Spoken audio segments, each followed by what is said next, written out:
Hey guys, how's it going? Hope you're doing well. My name is Crown, and today I'm going to read you some very interesting stories that I hope that you're gonna love. And now, without further ado, let's go!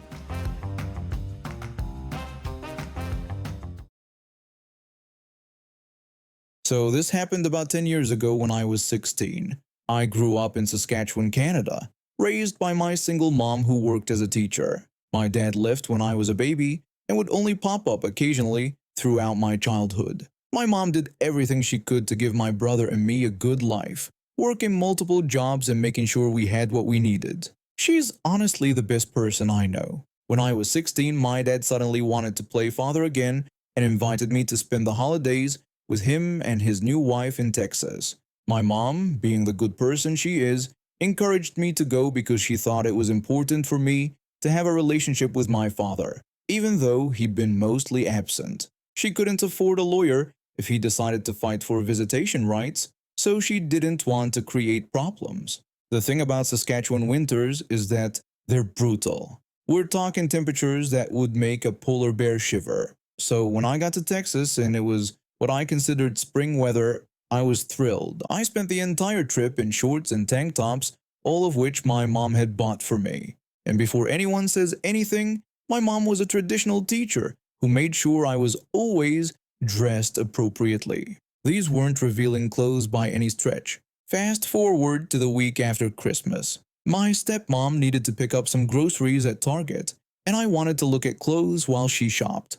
I was browsing the racks with my headphones in, minding my own business, when suddenly someone yanked them right out of my ears. This woman, who I'll call Karen because she was the definition of one, started yelling at me immediately. She demanded to know where my parents were in an aggressive tone. I was confused and asked if something was wrong. She repeated her question even louder, adding that I must be too stupid to understand her. I told her I didn't know what her problem was and asked her to leave me alone. But she refused and kept demanding to know where my parents were. When I asked why she wanted to know, she exploded, saying I was too young to be by myself and dressed inappropriately. She threatened to call the police. I was completely confused. I'm standing there looking at clothes like any normal person would do. I told her I was old enough to shop by myself and that I wasn't dressed badly. But she screamed that I was, claiming only bad girls dressed like me in this weather. She asked if my parents never taught me to respect my body. At this point, I'm starting to get annoyed. I'm 16, not 6, and I'm dressed perfectly fine. I tried to explain that I wasn't from Texas and was only visiting for the holidays.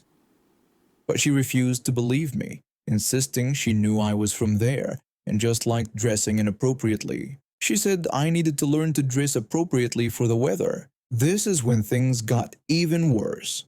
This huge man, easily over 6 feet tall, came walking over dragging a little boy who looked about 6 years old. For context, I was only about 4 feet 7 inches at the time, so this guy towered over me. He asked what was going on. Karen told him she was just telling this little girl to put on proper clothes. I explained that I had been telling her I wasn't from there and lived in Saskatchewan. The man said that place didn't exist and called me a liar. He agreed with his wife and said people who dressed like me were the reason they homeschooled their child because they didn't want him corrupted. This grown man was telling me my home province didn't exist. I told him it actually did exist and was in Canada. Karen told me to shut up and called me a witch, saying no one asked me to speak. That's when I decided I'd had enough of being polite. I pointed out that they said people like me were why they homeschooled their son, and maybe if they sent their kid to school, he would learn where Canada was. Karen started screaming even louder, attracting attention from other shoppers. She kept insisting I was from Texas and liked dressing inappropriately. Then she started saying horrible things about me and my mom. She called my mom names and suggested she was a bad parent for letting me dress the way I was. That crossed the line. Say whatever you want about me, but nobody talks about my mom like that. My mom sacrificed everything for my brother and me, and I wasn't about to let some stranger trash her. I started walking toward the front of the store where I knew there would be employees. Karen and her husband followed me, still dragging their poor kid along. I yelled at them as loud as I could, making it clear I was not from Texas, but from Saskatchewan, Canada. I pointed out that I didn't have their southern accent, wasn't a child, and wasn't dressed inappropriately. The husband got right in my face, so close I could feel his spit hitting me when he screamed about having me arrested for dressing inappropriately. Then he grabbed me and said I would be the prison witch from now on. That's when my self-defense training kicked in. I've been taking classes for years because of some other situations in my life, and this was exactly the kind of scenario they'd prepared me for. I kneed him hard right where it counts, and when he doubled over, I kicked him straight in the face. He went down hard, and I was honestly pretty proud of myself. By this time, other customers had called security and the police. When the officer arrived, I asked if they could call my stepmom to the front so she wouldn't be looking for me. When we waited, I explained what happened and showed the officer my ID, which clearly said I was from Saskatchewan and was only 16 years old. When my stepmom arrived and I told her what happened, she was furious. The officer asked if I wanted to press charges, and after he explained how it would work since I was a minor from Canada, I agreed. I also told him I was worried about the little boy because if his parents acted like this in public, what were they doing to him at home? The officer agreed it was concerning and said he'd file a report. They called paramedics for the husband because I may have broken his nose, and they checked me over too since I already had bruises forming from where he grabbed me. I got the all clear. When the boy's grandmother showed up to take him, she was really nice and kept apologizing for her son and daughter-in-law's behavior. When my stepmom and I were leaving, I saw both Karen and her husband sitting in the back of separate police cars. Later, I found out that Karen was found guilty of harassment and her husband was found guilty of harassment and assault on a minor. I don't know what happened to the kid, but I really hope he ended up with his grandmother or someone else who wouldn't treat him the way his parents did. When I was 13, my mom died in a car accident. It was the worst thing that ever happened to me. My dad was struggling with his own grief, and honestly, he wasn't much help. That's when my grandma stepped in.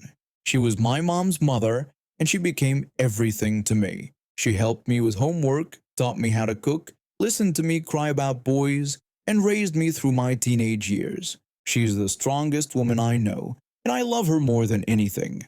Around the same time, my dad started dating someone new. Within 2 years, they got married and had my half-sister. She's 8 years younger than me, so when she was born, I was already 15 and focused on school and friends. I tried to be a good big sister, but I'll admit we never got super close. The age gap was just too big, and by the time she was old enough to really connect with, I was off to college. Fast forward to now. I'm 28 and getting married to the love of my life. We decided to do something unconventional for our wedding party. My fiancé chose his grandpa as his best man because his grandpa helped him through a really tough time when his parents divorced. For me, choosing my grandma as my maid of honor was obvious. She's been my rock, my biggest supporter, and the person who helped me become who I am today. I knew my half-sister would want to be involved, so I asked her to be a bridesmaid along with my best friend. I thought it would be a nice way to include her and maybe bring us closer together. The problem started about 6 weeks before the wedding. We were all meeting at my apartment to discuss final details, and my half-sister made her first nasty comment. She questioned why we were really going through with having my grandma as maid of honor, saying it would look weird in photos. When I asked what she meant, she explained that having someone so old in that role wasn't traditional and would be awkward. My grandma just smiled and didn't say anything, but I could tell it hurt her feelings. I decided to let it slide, thinking maybe she was just nervous about the wedding. But it got worse. The next week, we went dress shopping together. My grandma was so excited to find her dress, and she looked beautiful in everything she tried on. But my half-sister couldn't keep her mouth shut. She told my grandma there were procedures that could help with her wrinkles and suggested we should look into that before the wedding. I was mortified. My grandma went red, and she excused herself to the bathroom. I confronted my half-sister immediately, asking what was wrong with her and why she would say something so cruel. She brushed it off, claiming she was just trying to help and wanted the photos to look good. I told her that my grandma looked fine and was beautiful just the way she was, demanding that she never say anything like that again. She just rolled her eyes and said she was being honest. Over the next few weeks, the comments continued. She called my grandma cold-hearted during our rehearsal dinner planning. She suggested my grandma should step back and let someone younger handle the maid of honor duties. She even told my cousin that she didn't understand why I was so attached to an old woman who barely knows our family. That last comment got back to my grandma, and she finally told me everything my half-sister had been saying behind my back. My grandma is tough, but I could see this was really hurting her. She even asked me if I wanted to choose someone else as my maid of honor to avoid the drama. That's when I knew I had to put my foot down. I called my half-sister and asked her to come over. When she arrived, I told her we needed to talk and that her behavior toward my grandma needed to stop immediately. She played dumb, claiming she didn't know what I meant. I laid it out clearly, telling her about all the comments, the suggestions about plastic surgery, and how she'd been calling my grandma cold-hearted behind her back. She tried to defend herself by saying she was just expressing what everyone was thinking. I told her she was being cruel to someone I loved and gave her an ultimatum. She could apologize to my grandma, keep her opinions to herself, and stay in the wedding party, or she could continue this behavior and find something else to do that day. That's when she completely lost it. She asked if I was serious and said she shouldn't have to apologize for anything. Then she dropped the bomb that really shocked me. She said that she should have been my maid of honor from the start. I was confused and asked her to explain. She told me she was my sister, not my grandma, and that my grandma wasn't even related to her and never wanted to be. She explained how hurt she was that my grandma had never treated her like a real grandchild, never invited her for sleepovers like she did with me, never sent birthday cards or Christmas presents, and had chosen not to be part of her life. She demanded to know why she should have to pretend to like my grandma now. I had no idea she felt this way. I tried to explain that my grandma was my mom's mother and wasn't obligated to treat her like a biological grandchild. But my half-sister argued that since I was her sister, that should matter to my grandma if she really cared about me. She was upset that my grandma got to be the most important person in my wedding while she was stuck as just another bridesmaid.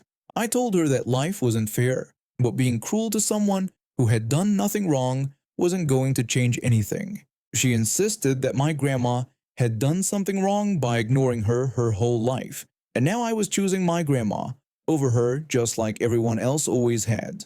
I explained that I wasn't choosing anyone over anyone else. I was simply choosing not to let her bully someone I loved at my own wedding.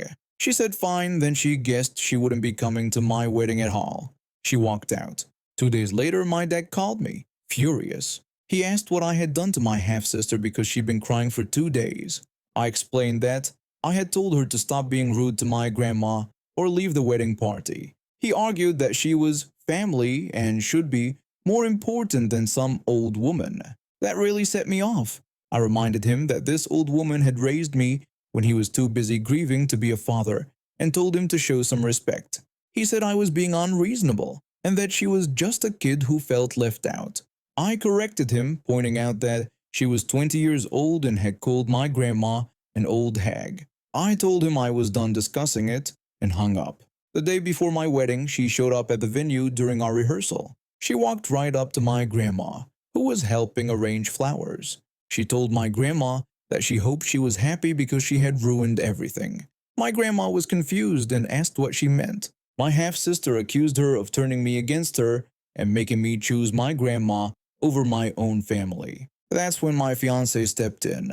He's usually pretty quiet, but he was done with his drama. He told her she needed to leave immediately. She tried to argue that this was between her and my grandma, but my fiancé warned her that it would be between her and the security guard if she didn't walk away right now. My half-sister looked around and realized everyone was staring at her.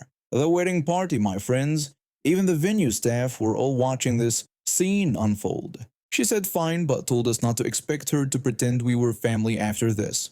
She left and I just felt relieved. My wedding day was beautiful. My grandma looked stunning as my maid of honor, and she gave the sweetest speech about my mom and how proud she would have been. My dad even came, though he was pretty quiet the whole time. About a month after the wedding, my dad called to apologize. Apparently, his wife finally explained to my half-sister that my grandma had actually sent her birthday cards and Christmas gifts every year through my dad, but he had never given them to her because he thought it would be confusing. She also found out that my grandma had asked multiple times if she could take my half-sister for weekends, but my dad always said no because he didn't think it was appropriate. My half-sister called me last week to apologize, but I'm not ready to forgive her yet. Maybe someday we can work things out, but right now, I'm just enjoying being married and having my grandma in my life without all the drama. When I was in college, money was always tight. Tuition was killing me and surviving on ramen noodles and peanut butter sandwiches was getting old fast. I needed a second job and I needed it quick. That's how I ended up working at this new convenience store and gas station in the Midwest. At first, I was pretty nervous about taking the job. You always hear horror stories about convenience stores getting robbed, and I wasn't exactly looking to become a crime statistic. But this place was different. It was brand new, super bright and clean, and right on one of the busiest roads in town. Plus, they were offering decent pay for what it was, so I figured I'd give it a shot. Turns out my worries about getting robbed were totally unfounded. Within my first week, I realized our little store had become the unofficial hangout spot for every cop in the county. Local city police, county sheriff deputies, even detectives would swing by multiple times throughout the day. They'd grab coffee, chat with us behind the counter, or just use our place as a meeting point before heading out on patrol. Having that much law enforcement around made me feel pretty safe. The job itself wasn't bad at all. Most of my co-workers were cool, the work was straightforward, and the constant stream of friendly cops made the shifts go by pretty fast. But there was one guy who made every single shift absolutely miserable when he was around. This co-worker was in his early 20s, talked like he'd gone to some fancy college, and acted like he was the smartest person who'd ever walked the earth. The problem was, he was a complete know-it-all about everything. And I mean everything. You could be talking about your own childhood memories, and somehow he'd find a way to correct you about your own life experiences. I remember one time I was telling another co-worker about the hospital cafeteria where my mom used to work when I was little, just some random story about how they had really good chocolate cake. This guy jumps into the conversation and starts explaining to me why I was wrong about the quality of the food there, how hospital cafeterias work, and what the nutritional standards were. He'd never even been to that hospital, but somehow he knew better than me about a place I'd visited dozens of times as a kid. But being a know-it-all wasn't even his worst trait. This guy was also the biggest tattletale I'd ever met in my life. Didn't restock the cooler exactly how he thought it should be done. He'd run straight to management. Forgot to mop the bathroom floor before his shift started. Tattletale time. Made the coffee a little too weak for his taste. Guess who's getting reported to the boss? The managers were getting just as sick of him as the rest of us were. He'd come to them with these petty complaints about stuff that barely mattered, or sometimes about things that weren't even problems at all. They started rolling their eyes whenever they saw him coming. The worst incident happened about 3 months into my time there. One of my friends from college stopped by during my shift to grab some snacks before a late-night study session. We chatted for a few minutes while she picked out what she wanted. She paid for everything, and then she left. Normal interaction, nothing weird about it. The next day, this co-worker walks into the manager's office and tells them that I let my friend steal merchandise from the store. He claimed he saw her slip stuff into her backpack without paying. I was absolutely panicked when they called me in to talk about it. Getting fired would have meant losing the income I desperately needed for school. The manager asked me about an incident that happened during my shift. When I asked what kind of incident, they explained that my co-worker claimed I had allowed a friend to steal from the store. They said he seemed pretty certain that he witnessed her taking items without paying. I told them that was completely false and that my friend had bought everything she took. I begged them to check the security cameras, saying they would show exactly what happened. Thankfully, our store had cameras everywhere. After about 10 minutes of going through the footage, it was crystal clear that my friend had paid for everything. The manager came back looking pretty annoyed, but not at me. They told me the cameras showed my friend had paid for her items and there was no theft. I reminded them that I had told them she paid for everything. The manager said it looked like there was some confusion on the coworker's part. When they confronted the coworker about being wrong, did he apologize? Of course not.